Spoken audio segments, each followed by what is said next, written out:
Good afternoon, everybody, and welcome to the first Royal Aeronautical Society historical webinar. Before I introduce our speaker for this afternoon, I have a few points of housekeeping. The webinar today is being recorded and you will receive a YouTube link next week, which will enable you to access and share the recording free of charge. After the presentation, there will be a question and answer session, so please submit your questions via the questions function on your control panel during the presentation, and we'll try and cover as many of those as we can. Everyone attending will be in a listen-only mode, so if you want to or need to communicate with us, please do so via the questions function on the control panel, and one of the organisers will respond. So our schedule is that Paul will speak for about 40 minutes, after which we have time for questions, and the event is due to finish at about 4 o'clock. Our speaker this afternoon is Paul Beaver. He's a man of many parts, most of them working, a journalist, pilot, former army officer, trustee of the Barnes-Wallis Foundation and the Museum of Army Flying, author of books on the Spitfire, the Few, and a forthcoming biography of Winkle Brown. And he's also my successor as chair of the Royal Aeronautical Society's historical group. Paul, you have control. Peter, thank you very much indeed. Hello, everybody. Great pleasure to be here. I'm talking to you from my study in Hampshire, which is a good place to be because I'm only 3 miles from RAF Middle Wallop, which of course was a fighter station. It was a sector station during the Battle of Britain. And on the 10th of July, 1940, it had only been in existence for about 2 months. So this is a great place in which to do this. So we're going to talk about what we're euphemistically calling the secrets of the Battle of Britain, or rather I am.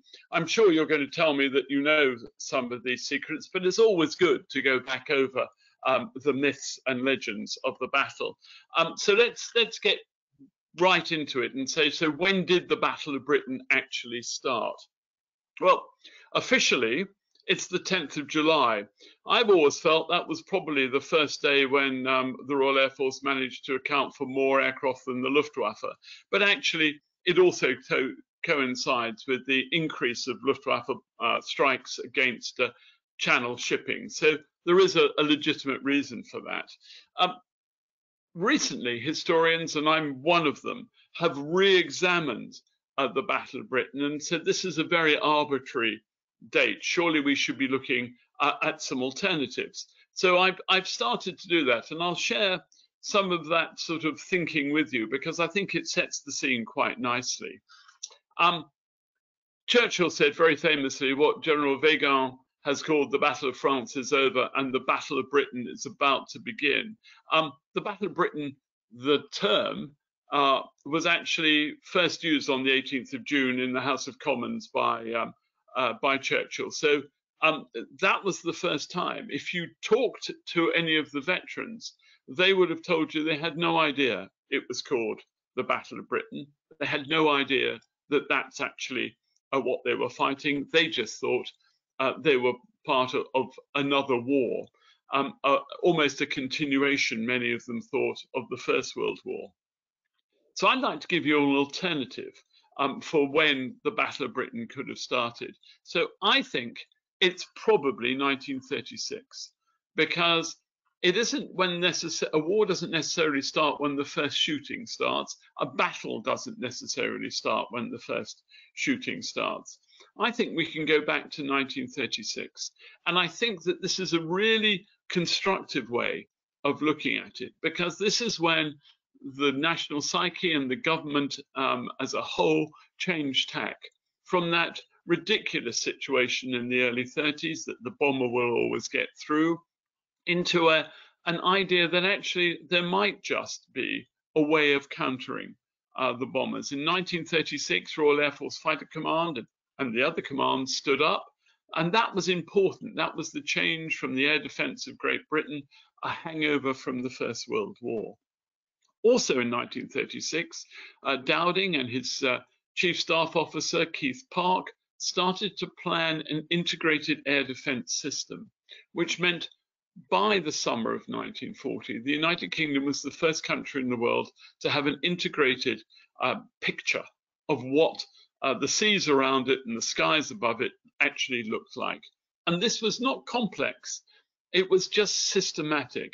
If you go to the wonderful Bentley Priory, you can see some of that. If you go to Uxbridge, to the bunker there, you can see how it filtered down from Bentley Priory to Uxbridge, and from there it would have gone to the filter stations like where I'm here nearby Middle Wallop, just over in 10 group from Park's 11 group.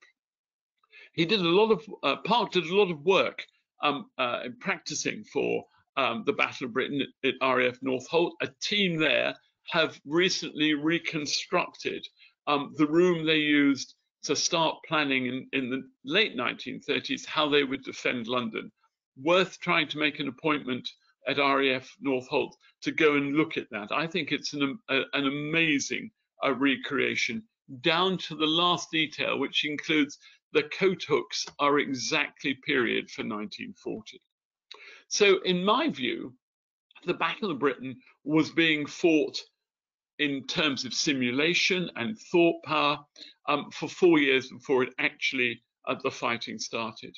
And then, of course, you've also got the Battle of France. And 1937, if you like, the defense of the home base had already been considered. Operating in France was not there. One of the heroes, and I'm going to give you 3 heroes of the Battle of Britain now, and ones that are not necessarily secret, but they're not well known. The Inskip report on imperial defense in 1937.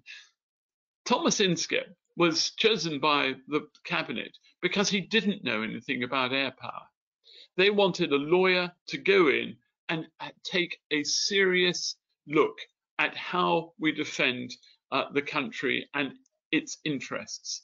And his famous quote, "Air defense of the home base is the first priority," is actually something that resonates today with the quick reaction alert aircraft at Coningsby and at Lossiemouth, and I suppose for that matter down in the Falklands as well. This is all about defending the home base.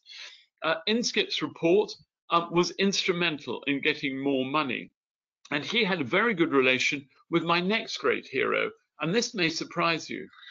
Neville Chamberlain, in 1937, the Chancellor of the Exchequer, took a decision to fund the first 310 Spitfires by awarding Supermarine, a Vickers subsidiary, with a contract to get the aircraft into production. It had flown the year before, the 5th of March 1936, but it had yet to be ordered by the Air Ministry.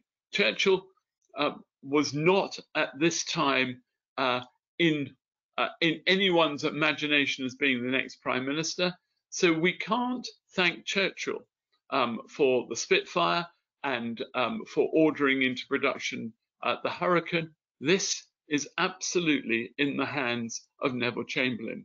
So I'm one of those people who believes that without the additional Hurricanes and bringing in the Spitfire, there would have been no success for that tip of the spear, RAF Fighter Command. And then we must, of course, talk about the then Air Commodore Keith Park. Sasso to the Commander-in-Chief at Fighter Command, it was his work that was so important in creating the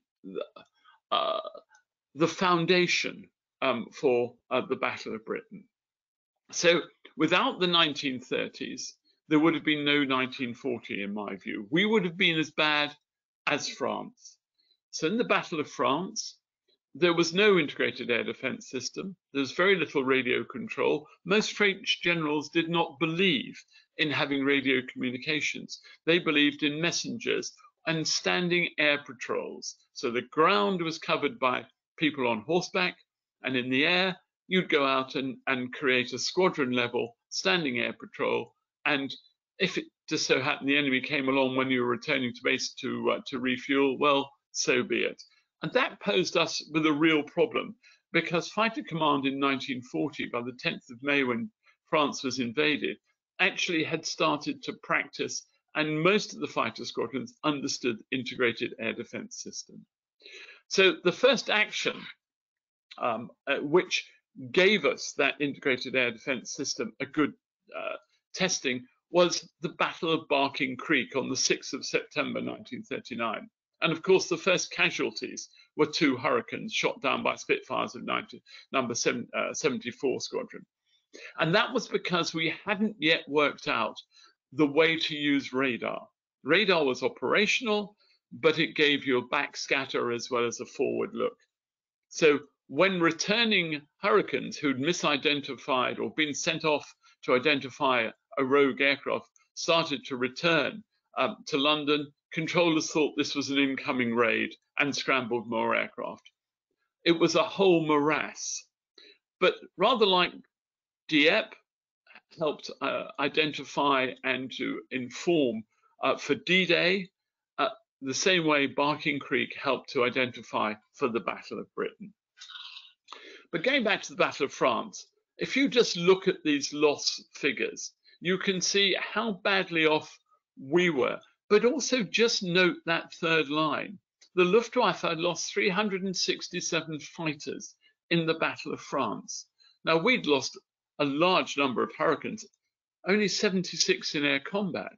The rest either unserviceable, shot up on airfields, or left behind when the British Expeditionary Force had to retreat from France. Look at the number of Spitfires that were lost, 24. That includes 3 PR aircraft that were left in France. Spitfires didn't operate in France during that at that time of the Battle of France, but they were going across the Channel, leaning over into France, and that was a real issue for us there. But look at the French casualties: 574 aircraft destroyed, mainly on the ground, but also in air combat. So we learned the lessons from that. The Battle of France is part of the Battle of Britain. The first Spitfire combat is in number 66 Squadron, the 13th of May, as far out as the Hague. So this was right at the extreme range of Spitfires flying from Essex. It was a combat, but it didn't result in anything other than some machine gun fire being exchanged with German fighters. It wasn't until much, much later that we found the Spitfire being in action. And that first combat was actually over France. It's a famous story of number 54 Squadron on the 23rd of May at 1940 in the area around the airfield of Calais-Marche. It's the first time that we read really in history of that flying officer, Eldir, whose autobiography, 9 Lives, is a must read if you're interested in this period. And also Flying Officer Johnny Allen, another one of those brilliant young men who had joined the Royal Air Force as a professional pilot in the 1930s and was in Fighter Command. By the time he'd got to 54 Squadron, he was highly experienced. The story of this first combat, of course, is legendary. It's not necessarily a secret, but it's something that people don't really know about. This is the time of the Dunkirk evacuation, and to my mind, also part of the Battle of Britain. This is when we were able to test sections and flights and squadrons and massed squadrons of aircraft to be effective in air defense. This operation is the result of number 74 Squadron's boss being shot down, parachuting out of his aircraft, landing on the ground at Calais, already behind enemy lines, and being spotted by Johnny Allen, who returned to Manston, and he, along with Eldir and a couple of other pilots, managed to take a Miles Magister twin-engine training aircraft with just one pilot in it. They flew top cover in the Spitfires. They landed at Calais-Marche, picked up 74 Squadron's boss and flew him back to UK. In the meantime, jumped on by BF 109s, Messerschmitts, and the first air battle comes about. And the German intelligence reports are really quite damning of the 109 compared to the Spitfire. They suddenly realize that the Spitfire and the professional pilots of the Royal Air Force are going to be more than they expected. They were more to be reckoned with than, say, the French or the Dutch or the Belgians. So this is an important part, in my mind, of the build-up to the Battle of Britain. You've then got a really remarkable time of the first night combat success of the Spitfire, again before the official start of the Battle of Britain.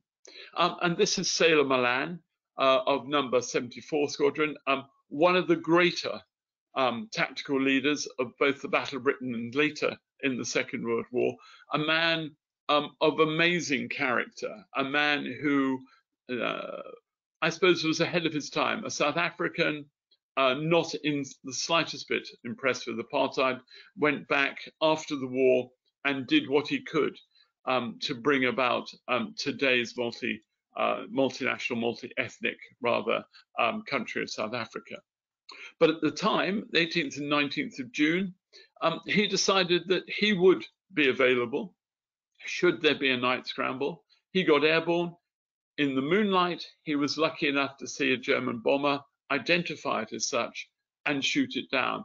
In fact, he shot down two, which makes him the first person to achieve a night kill in a Spitfire during the Second World War. Again, this is June. This is before the convoy battles. This is when France has capitulated and everyone is back in the United Kingdom waiting for the inevitable. To me, this is still part of the Battle of Britain. Now let's start to look at some of the real secrets. Step in the Boffins. You can see, those of you who know the crest of the Royal Aircraft Establishment at Farnborough, that this is the time of Britain's leadership in aeronautics. This is the time when Farnborough was developing amazing things. The Meredith system, for example, for air intakes, giving aircraft less drag as a result of having coolant systems under the wings. It allowed, for example, the P-51 Mustang to have better performance because of the work done at the Royal Aeronautical, the Royal Aircraft Establishment. Of those Boffins, as far as I'm aware, there's only one left alive. And I've been speaking to him. He's 100 years old. He was 100 years old in March. He still remembers clearly this period. And the reason that I wanted to talk to him was to find out what were the secrets that they were doing. What were they doing at Farnborough that made us, giving us the winning edge? And of course, there are a whole range of them, which I'll start to go through now. So, without the Boffins, we wouldn't have been successful on the Battle of Britain. I have a thesis that it's a much more than just a fighter command victory. It's a national victory. This is about the country pulling together. The baker in the village shop supplying the pilots with their bread, or the telephone engineer restringing the telephone lines from Bentley Priory to Uxbridge that may have been blasted down by a bomb, are just as important in the whole picture as everybody else. We tend to think of the pilots, the 2,500 odd pilots from many nations that were involved, but there's the ground crew, there are fighter directors, there is everybody who's involved, the whole nation. So Fighter Command, by the time we get to the 10th of July 1940, is providing the tip of the spear.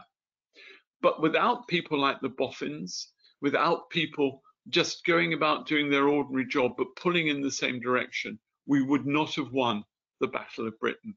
And we did win it. Those historians who say, copying Hermann Goering perhaps, that it was a draw, don't understand the effect it had on the Luftwaffe. So as a direct result of Barking Creek and the misidentification of Hurricanes by Spitfires, we have something called pipsqueak, identification friend or foe, a small device fitted to the aircraft which gave an IFF secondary radar transmission that could be picked up by the home chain radar system. So chain home, you will remember in the Battle of Britain, there's that beautiful line of that rather well-spoken WAF who's saying, yes, Stanmore, I confirm, no IFF. Well, that was basically identifying incoming aircraft as being a raid. And there's this, in order to keep this secret, not only was the IFF equipment in the aircraft fitted with a small detonator to blow it up, but also it was kept quiet when you came to flying. So in veiled speech, once you got airborne, hello Cowslip, this is Rabbit Squadron Airborne. What you didn't hear in the Battle of Britain movie, but what you would have heard is your cockerel crowing? In other words, have you turned on your IFF? The leading aircraft turns on its IFF, and then the radar system is able to identify the aircraft as being friendly. And this is so important. This gives us an edge. This means that we have fewer aircraft, but we actually are able to use them better. We're able to deploy them better in an integrated air defense system. And that's all down to Watson Watts, who, besides working on radar, works on IFF as well, a system we still have today. This gave us an edge. This was something the Germans didn't have and didn't understand. And what about the fuel? Well, Pilot Officer Rob Banks, who'd flown in the First World War, actually was a fuels engineer. He was a man at the Royal Aircraft Establishment, and my boffin interlocutor at Farnborough will tell you that 100 octane fuel wasn't so much fuel as an explosive. They were very worried about it because at the time they had been using 87 octane fuel as the standard. It's what the Luftwaffe used. It's what the aircraft were using. 100 octane, 100 LL fuel, light lead fuel, gave us an edge. It was a secret success to the Battle of Britain. Without it, we probably would not have been able to get the fighters to go up and to go faster. And this was important because it was all about getting height. It was all about getting above the enemy. The Spitfire, having less drag, was able to get up in 15 minutes to more than 15,000 feet. The poor old Hurricane getting up to about 10,000 feet. But we'll come back to that in a moment. The other thing, of course, that we have to look at here is the famous Mischling's orifice. This is when the Skinner Union SU carburetor, hey, lots of us grew up with cars with, my Ford Anglia had SU carburetors in the 1970s. Beatrice Schilling was one of those early women engineers. She would have been the fastest woman had she got up slightly earlier in the morning, and she was beaten to being the fastest woman, or the first woman to go past 100 miles an hour on that bicycle you see there in that picture that she had built herself. The motorbike isn't just what she constructed, the engine is as well. What a phenomenal team she had. And she worked at the Royal Aircraft Establishment and creating the restrictor.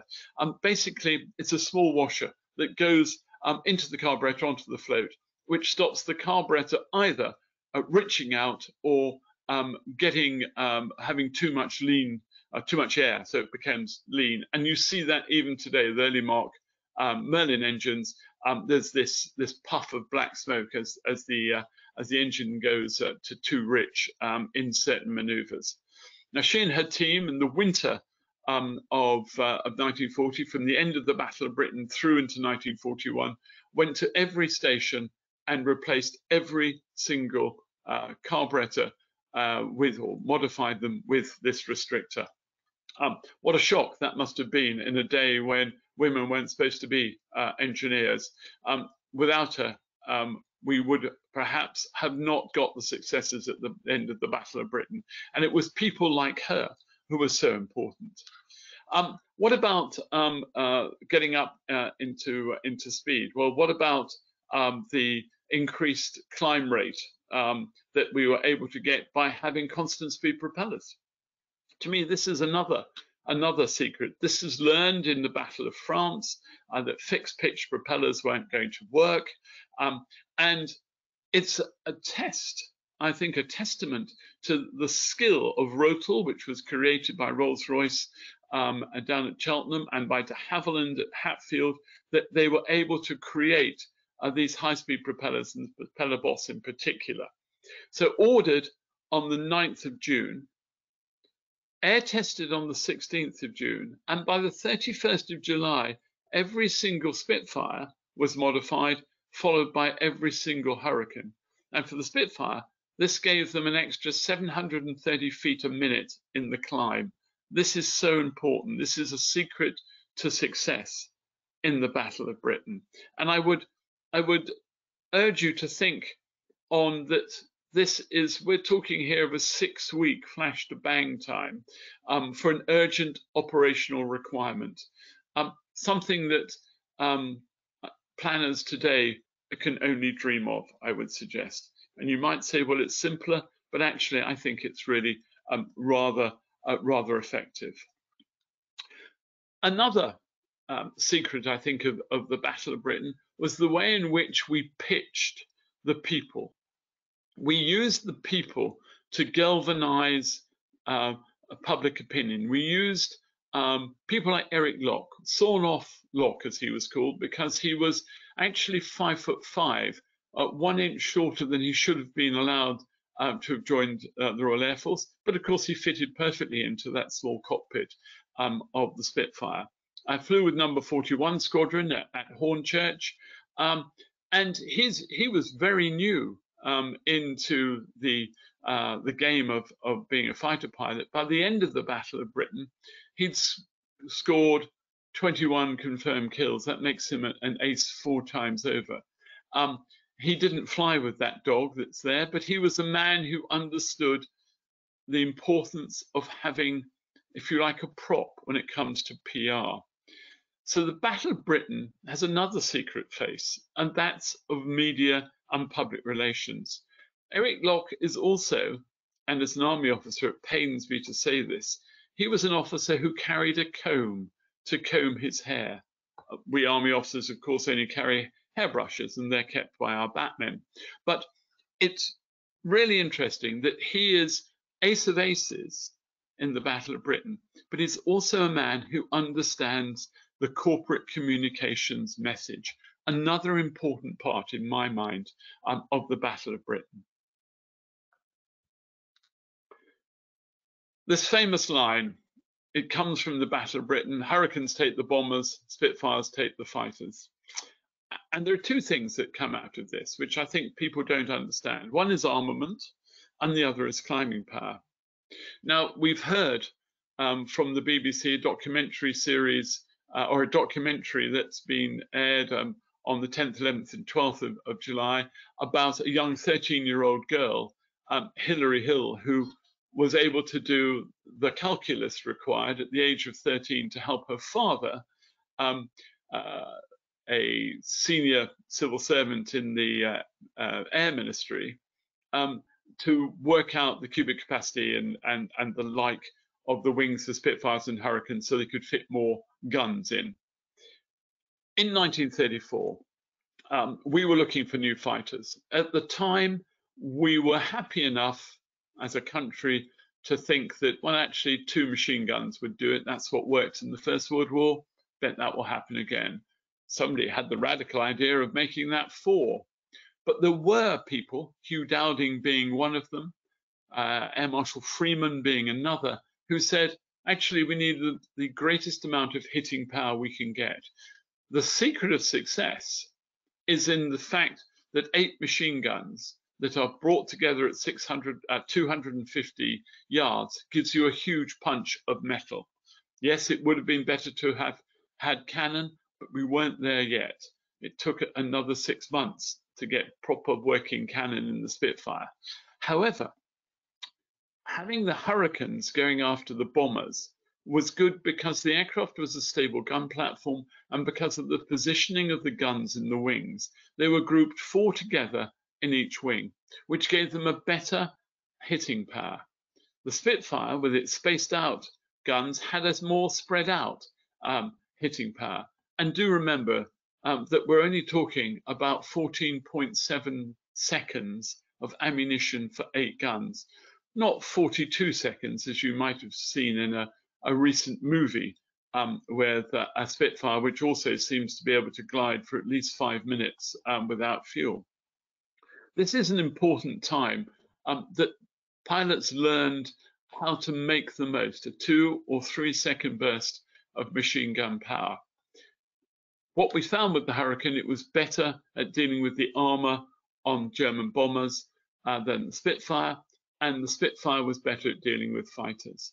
And there's a lot of really good information that the Air Warfare Center has put together, and it gives you some really good empirical data about turn rates and fire, hitting power and climbing power of aircraft. There's not enough time to go through that data now, but it's something I think that is really worth seeing, and perhaps we might have some debate on that later in the year as we are in this 80th year, this 80th anniversary year of the Battle of Britain. So yes, Hurricanes did take the bombers. They took the bombers whenever they could because they had a greater hitting power, but also because the bombers were between 10 and 12,000 feet, and that's where the Hurricane could reach in 15 minutes. That combat climb out of Biggin Hill, for example, getting them over Canterbury in 15 minutes to 12,000 feet, whereas the Spitfires that were based there or at Kenley or Hornchurch could be up over the Maidstone-Canterbury patrol line at 15,000 feet, where the escort was, to keep the escort off the Hurricanes while they dealt with the bombers. It's not a rule of thumb, but it tended to be what actually happened. So what was the real risk in the Battle of Britain? Where was the secret problem that we had? It wasn't the delivery of aircraft. Lord Beaver had made sure of that, cutting through red tape, getting aircraft there, the civilian repair unit at Cowley, getting aircraft back into the air again. No, it was these chaps. It was the pilots.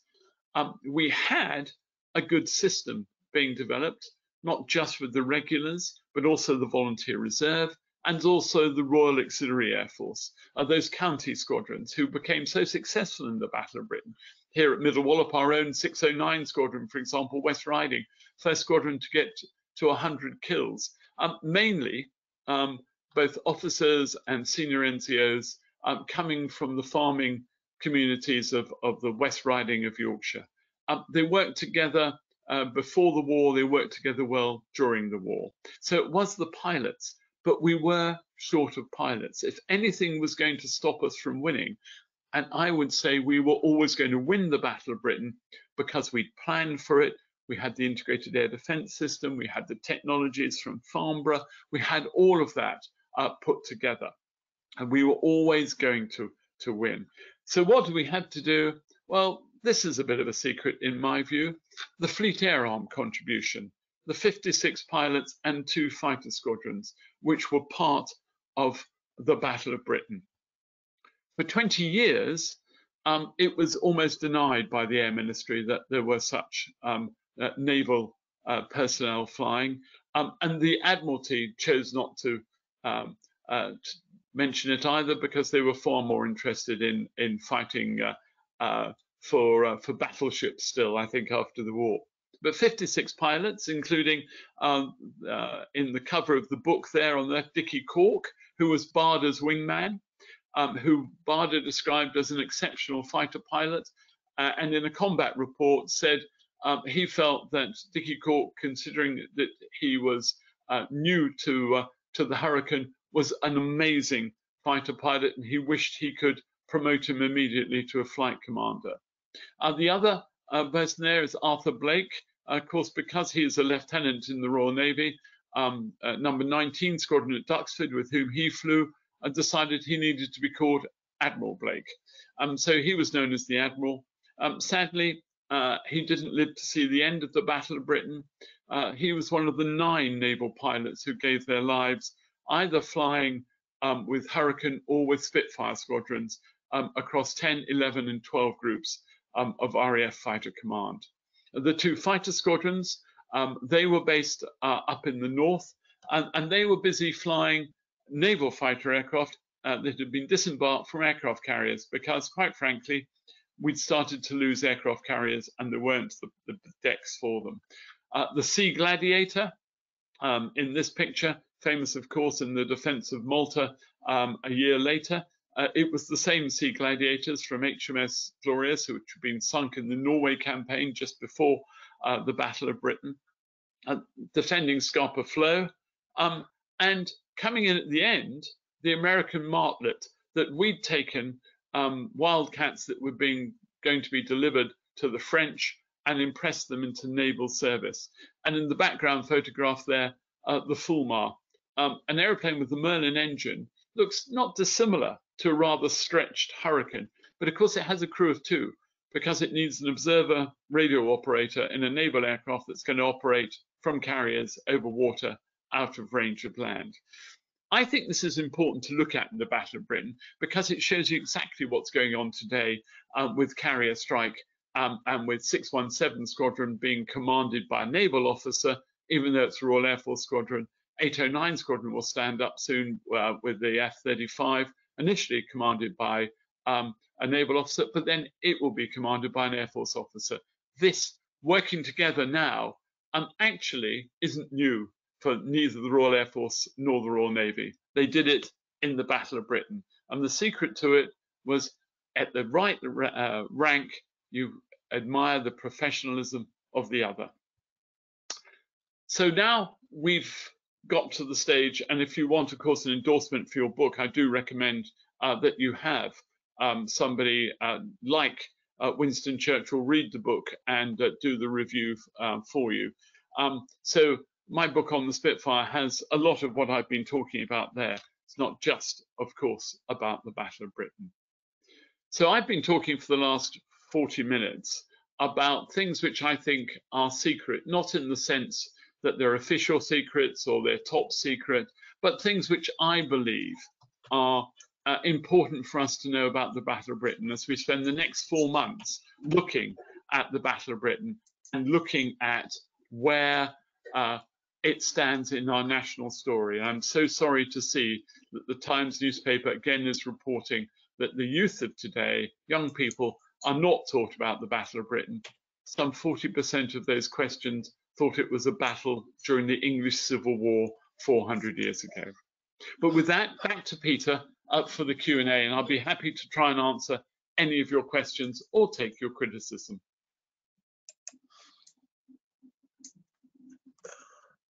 Right, Peter, thank you very much. I am indeed. Thank you very much, Paul. We do indeed have some questions coming through. Firstly, you mentioned IFF, which I believe is identification, friend or foe. Somebody has asked, is that the first example of what we now call a transponder? Yes, I believe it is. It's the first time that aircraft were fitted with an automatic electrical system that could be interrogated or could actually give a pulse out every 15 seconds, 30 seconds to identify it. So we're talking of today of the squawk box. If you fly private aircraft, for example, you can set your squawk to come up on secondary radar return. This is exactly what we're talking about. This is an early development. It comes directly out of the work done on radio, what was called at the time radio direction finding, RDF. We didn't call it radar until about the end of 1940. But this is trying to identify aircraft as friendly, to stop that blue on blue situation that Barking Creek was part of.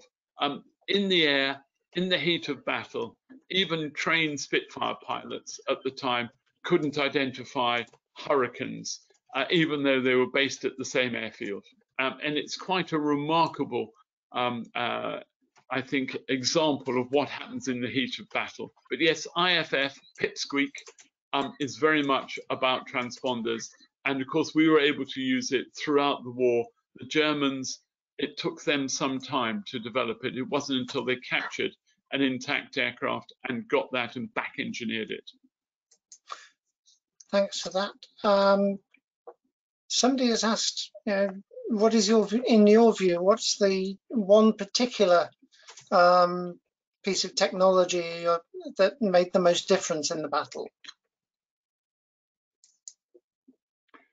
I think I would probably say that it's the enhancing of the fuel from 87 to 100 octane. And you're probably aware later in the war, we even managed to get it up to 150 octane in a separate tank for high-level interceptions.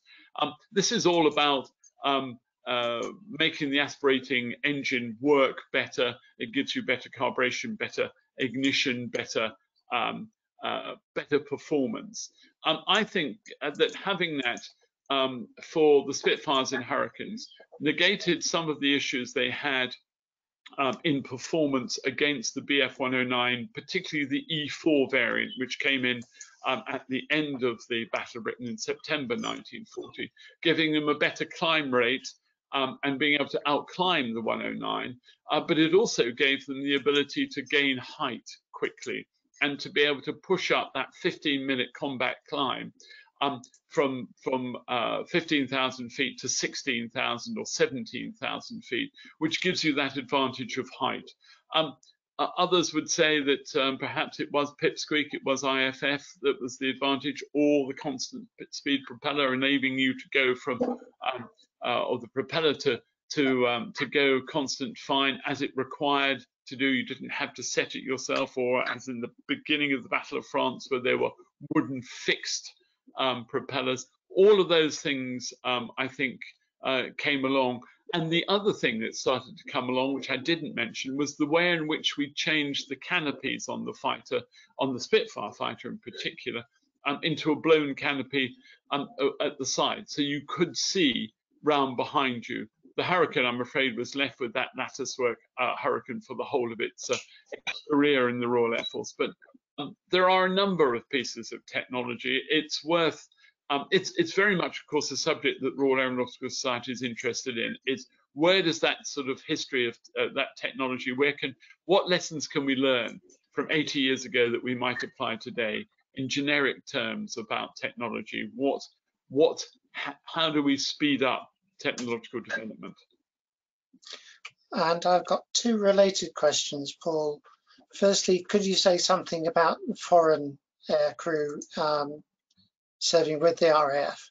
And in your opinion, could the Polish squadrons have been committed earlier? Oh, this is the perennial one. Can I deal with the Polish squadrons first? Polish squadrons, 303 squadron in particular, was able to have the highest kill rate for any squadron, and ironically, because it had Czechs in the squadron, and they were some of the best trained pilots. They were older, they were more mature, and they'd had combat experience, not just fighting in Poland, but also fighting in France. Yes, the Poles stand up on the 1st of August 1940. Could they have been there earlier? It's a difficult one, Peter, because one of the problems was the language problem, and although they were trained fighter pilots, it was a matter of fitting into the system and to be able to use that integrated air defense system.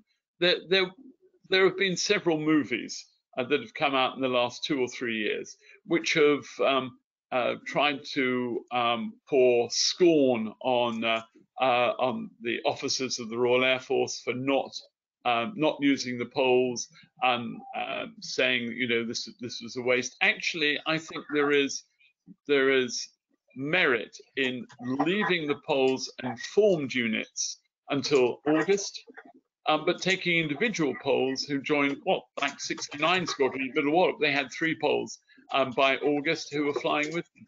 There weren't a large number of Poles, remember. We're talking about, I think it's 145 in total. We're talking of, and I'm starting to go into the first part of the question, 127 Kiwis. There were more Kiwis flying. And if you think of the population of New Zealand at the time, there were more Kiwis than Australians, more Kiwis than the French, there were more Belgians than the French. I think one of the things that I find staggering is that over 100,000 French service personnel, Army, Navy, and Air Force were evacuated from Dunkirk, and yet only 600 elected to stay in Britain and fight. And there were very few Air Force personnel who were elected to come over and fight. A lot of them flew their own aircraft across and joined squadrons, and eventually, of course, the Royal Air Force was able to form squadrons like 341 Lorraine, which was a Free French Squadron or fighting French squadron. So there were other nations. If you look at the figures, there was people born in Jamaica, Barbados. There were people from Southern Rhodesia, now Zimbabwe, South Africans. There were a handful of Americans, 9 of them, including, of course, Billy Fiske, the first American to die in the Battle of Britain with 601 Squadron at RAF Tangmere. A great American, had been to Cambridge, was a double gold medalist in Winter Olympics on the bobsleigh. What an amazing character, holds the record for driving from White's Club to RAF Bentwaters in 15 minutes in his 4.5-litre Bentley. Must have been days when there were no cars on the road. And yes, there were Americans, there were Canadians. So it's very much Commonwealth, and it's white Commonwealth. I mean, these are from people from the Dominions that were there. The Jamaican and the Barbudan were both old white families from those countries. And of course, the other thing we should remember is, although it's less than 20 years since Ireland became an independent nation, we still had lots of Irish people. There was people like Victor Beamish, who was a station commander in the Battle of Britain, a true Kerry man, and yet he had elected to join the Royal Air Force and stay. And we owe the Irish a lot, as we do today. The Irish Guards still recruit from the Republic of Ireland. The bond between Ireland and Britain was strong in 1940 and as strong as it is today. So it's always wrong to say Britain stood alone in the Battle of Britain. It stood alone in one way, in that it was the British system, and all these pilots were wearing Royal Air Force uniforms or Royal Naval uniforms. And there were people in anti-aircraft command and bomber and balloon command, of course. And can I just put a shout out here for bomber command? They lost more people in the Battle of Britain than fighter command, because they were operating daylight and nighttime operations. They lost 736 aircrew, and they were keeping the German fighter pilots and bomber pilots awake at night by harassing raids on the airfields in the Low Countries in France, and they were attacking the invasion barges. So this is why I say the Battle of Britain is all about a national effort. Thank you, Paul. Just briefly to go back to Billy Fiske, the cliche about the Battle of Britain is new pilots turning up on the squadron and how many hours do you have on Spitfires? Oh, 8, sir. Billy Fiske's logbook shows that the first time he flew a Hurricane was when he joined 601. Correct. Which is remarkable. It was either the 12th or the 13th of July. I can't remember. I'm honorary group captain of 601 Squadron, so I should know this. In fact, we've just commissioned a painting which has been completed by Philip West, which will go into the Royal Air Force Club as soon as we're able to get a date, sort of lockdown and all of those things, which shows him and Max Aitken, the son of Lord Beaverbrook, and then the second Lord Beaverbrook and son and father of the current Lord Beaverbrook, who just retired as an Air Vice Marshal.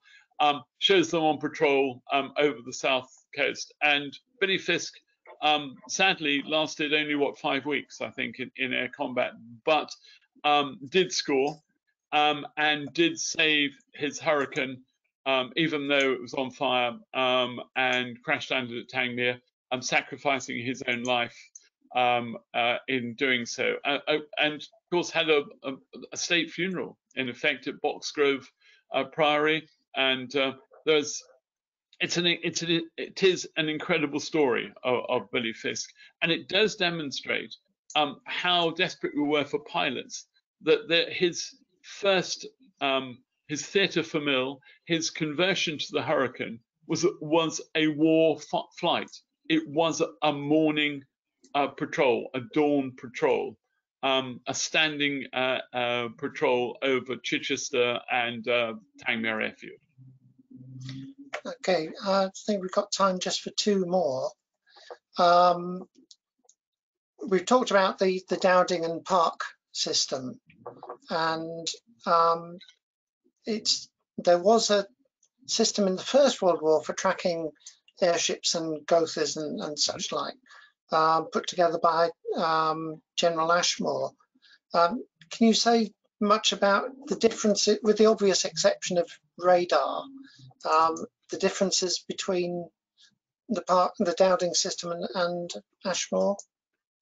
Yes, I think there are 2 parts to this, which I think are important. And the Ashmore system was integrated in the sense it used telephone lines and it used a recognized picture, but it didn't have the filter capability that had been installed as a result of the trials at Northolt and was installed at Bentley Priory, which enabled the different reports to be filtered out so that only the right number of aircraft went to the right place. This is one of the problems with Barking Creek.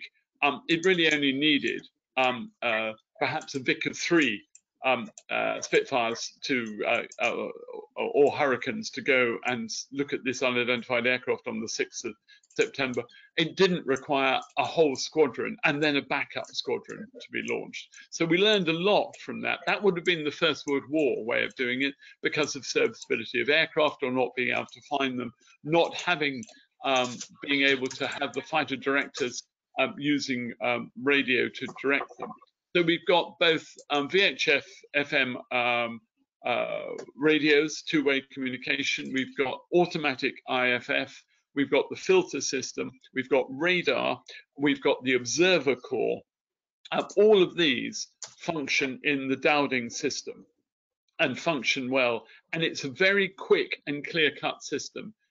Information from radar to Stanmore, Bentley Priory, Stanmore to the appropriate group headquarters, say 11 Group at Uxbridge, and from there to the appropriate sector squadron station, say Biggin Hill, and from there the controller knows what aircraft he's got available and launches appropriately. And it's a well-tried system by July 1940, and it works. And that's the key to it, is the fact that it functions. The First World War one didn't really function, and of course it resulted in the Royal Flying Corps, and for that matter the Royal Naval Air Service, but mainly the Royal Flying Corps, becoming the Royal Air Force, because it's about air defence of Great Britain. And as I said in the talk, that's what it's still about today. Okay, thank you, Paul. And I think finally, we're getting a bit short of time. Did Hugh Dowding get enough credit for his role in the battle? Yeah, this is an old one. This actually, and this is all about personalities in the Air Ministry. This is about Dowding, of course, was due to retire before the Battle of Britain and was kept on. Mainly, he wanted to stay there to see his system work. His main fault was not preparing for the night defence of Britain, but concentrating on the daylight defence, which was probably strategically the right thing to do, but tactically or in terms of public relations, the Blitz the night blitz, which started in September 1940. We generally take the 8th of September to be the beginning of that, with the bombing of London. That is something which he neglected. So therefore, his detractors, people like Lee Mallory and Sholto Douglas, were prepared to put the knife in. And when he fell, so did Keith Park. But Keith Park showed himself to be an extraordinary leader and planner in the air defence of Malta, which was a small reconstruction of the Battle of Britain, really. It was all about beleaguered place and limited number of aircraft and very difficult conditions. So I don't think either Dowding nor Park get credit. I'm really glad that 10 years ago we managed to put a statue to Keith Park up in just outside the Athenaeum Club, actually, in Pall Mall. I think that was important. No, like all these things, Dowding was a man of his time. He did get a baronetcy. He did become a lord. He did have all these things. He should be remembered as a national treasure, just as Park should be remembered. Just as we now know the names of the fighter squadron leaders like Sailor Milan and David Darley and all of these. So we don't treasure these individuals enough. It's not very trendy to credit these people with the great thing. Dowding and Park and Neville Chamberlain and Thomas Inskip, all of them are responsible for saving the country in the Battle of Britain. Thank you very much, Paul. I'm afraid we are running out of time, so my apologies to those whose questions we've not been able to look into. As Paul said earlier and as repeated just now, when we think of the Battle of Britain, we quite rightly remember the aircrew who were in direct contact with the Luftwaffe, but they were supported by a wide range of men and women, both service personnel and civilians. Do people still use the phrase backroom boys nowadays? Without whose contribution, the fight would have been much harder and possibly lost. Paul's brought them into the limelight, and they deserve that recognition. I've learned a few things this afternoon. I hadn't realised that Keith Park had worked with Dowding at Fighter Command pre-war. Always wondered what the SU in SU carburetors stood for, and certainly before this afternoon I hadn't heard of the young Miss Hill. Normally, if we were at Hamilton Place, I would invite you to show your appreciation for Paul with a round of applause, but that could be rather difficult. I'm sure, though, he would like me to mention that his books are available from all good booksellers. But thank you all for joining us. We've had over 200 people in this webinar. Do look out for the link to the recording, which will come out next week, and we'll be very grateful for your feedback via the survey form, which I think comes when you finish this, when you log out of this. And I do hope that you'll be able to join us for further historical webinars in the future. Thanks again, and have a good weekend.